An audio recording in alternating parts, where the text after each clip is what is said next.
It's not just about Kavanaugh. It's not about Trump. This issue is about my daughter. This issue is about my mother. This issue is about the health care of the underprivileged, the marginalized, the people that live in low-income communities, because really it's those people that are going to be affected most by this. Trump made a promise during his campaign that he was going to appoint judges, Supreme Court judges, that would overturn Roe v. Wade, which has been the law of the land for the last, over 40 years. And we have all entertained this idea in this presidency, regardless of their trying to push this through, regardless of the fact that they served 40,000 pages of documents only hours before the hearing were to start. And I don't know in any other court that would be permissible. This fight isn't just about Brett Kavanaugh. It's not only about Donald Trump. For me, it's personal. It's about my daughter, my mother, and the health care that vulnerable, low-income communities rely on. They're the ones who will feel the deepest impact. Donald Trump campaigned on a promise. He would appoint Supreme Court justices who would overturn Roe v. Wade, a ruling that had stood for more than 4 decades. When Kavanaugh's nomination came up, the process moved forward at lightning speed.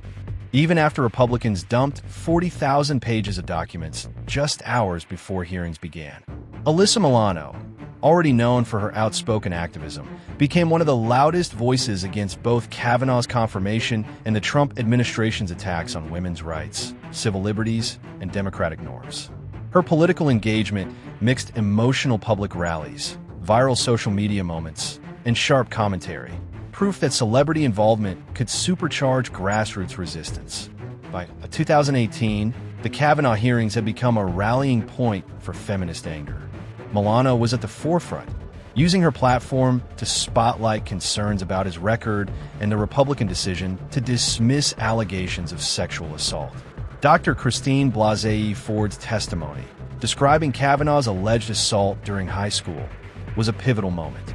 Milano demanded accountability, publicly condemning the rushed process. "They're treating this like a corporate merger," she tweeted, "not a lifetime appointment that will shape women's rights for generations." One of her most shared posts contrasted Kavanaugh's angry, politicized testimony with Ford's calm, credible account. He screams about beer. Her voice trembles under the weight of trauma. Who are we supposed to believe? Milano's activism wasn't confined to Twitter. She was photographed being arrested outside the Capitol during an anti-Kavanaugh protest. Hands zip-tied, face resolute. Later she wrote, "This isn't just about one man. It's about every survivor who's been silenced. Every woman told her pain doesn't matter." Her advocacy stretched far beyond this single battle. She openly criticized Trump's policies on reproductive rights, health care, and immigration. In an opinion piece, she called his reinstatement of the global gag rule a death sentence for women in developing nations. Partnering with Planned Parenthood, she raised funds for clinics hit hardest by the ban. In 2018, she visited the U.S.-Mexico border, documenting the humanitarian crisis caused by Trump's zero-tolerance family separation policy. Her tweets showing children in cages sparked outrage and led to testimony before Congress. This isn't border security. This is state-sanctioned child abuse. She also fought against Trump's efforts to dismantle the Affordable Care Act, sharing stories of people with pre-existing conditions who could lose coverage. In one viral moment at a rally, she asked a Trump supporter, "How is taking away health care winning? Who's really benefiting? You or the insurance companies?" Milano's activism drew strength from her role in reviving the #MeToo movement in 2017. She often connected Trump's own history of sexual misconduct allegations to his dismissal of Ford's testimony. A president who brags about grabbing women will never take assault seriously. Conservative backlash was fierce. Right-wing media mocked her as a Hollywood elitist. Trump himself dismissed her activism as fake outrage. But those attacks often amplified her message. When Fox News accused her of using survivors for political gain, she responded by posting a list of organizations that support survivors, triggering a surge of donations so large that several websites temporarily crashed. Milano's approach became a blueprint for impactful celebrity activism. Policy depth.